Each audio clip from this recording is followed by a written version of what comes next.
Bienvenue dans ce cours de panafricanisme, niveau adulte.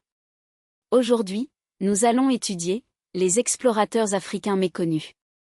Je vais t'expliquer ce sujet pas à pas. Installe-toi confortablement et suis bien. Commençons par une introduction.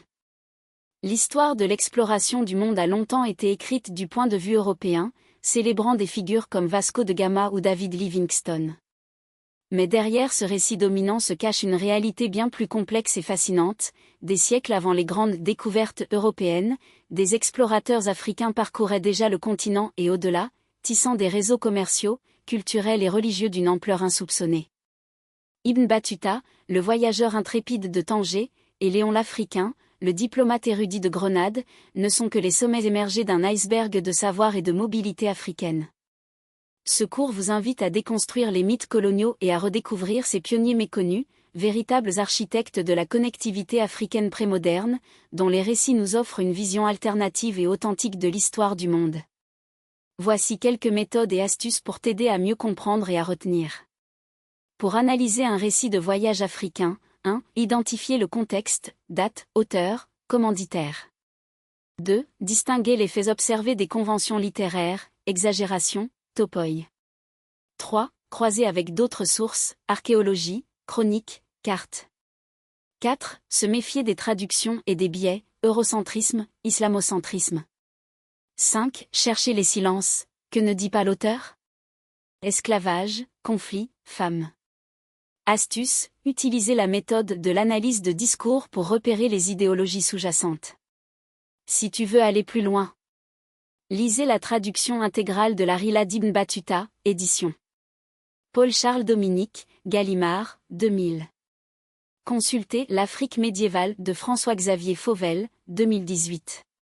Explorez les manuscrits de Tombouctou en ligne, Tombouctou Manuscript Project. Regardez le documentaire The Lost Library of Timbuktu, BBC. Exercice numéro 1. Quel explorateur africain a parcouru plus de 120 000 km au XIVe siècle?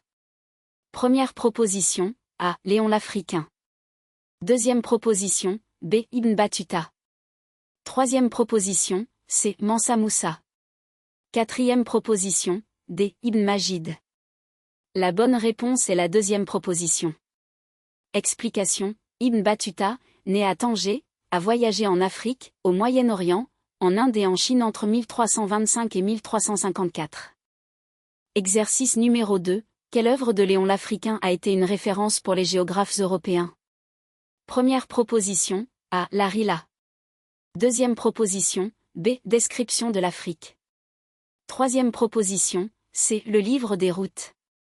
Quatrième proposition, D. La carte du monde. La bonne réponse est la deuxième proposition. Explication, publiée en 1550, elle a offert une description détaillée de l'Afrique intérieure, corrigeant les erreurs des anciens. Exercice numéro 3. Quelle critique Ibn Battuta fait-il du souverain du Mali, Mansa Souleymane? Première proposition, A. Il est trop généreux.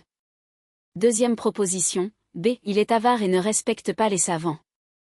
Troisième proposition, C. Il est un mauvais musulman. Quatrième proposition, D. Il ne fait pas de commerce. La bonne réponse est la deuxième proposition. Explication, dans sa Rila, Ibn Battuta critique Mansa Souleymane pour son avarice, contrastant avec la générosité légendaire de Mansa Moussa.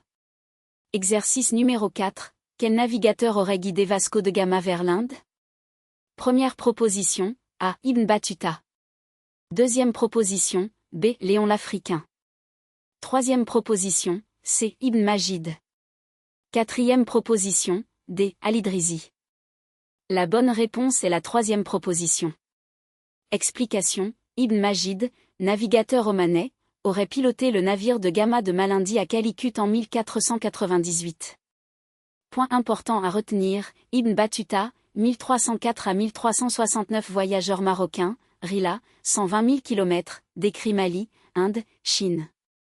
Point important à retenir, Léon l'Africain, c'est 1494 à 1554 diplomate, description de l'Afrique, Tombouctou, médiation culturelle.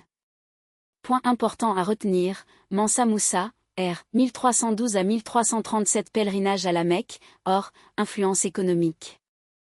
Point important à retenir, exploration africaine est égale à mobilité, commerce, pèlerinage, savoir, pas conquête. Point important à retenir, réseau transsaharien et océan Indien connectaient l'Afrique au monde.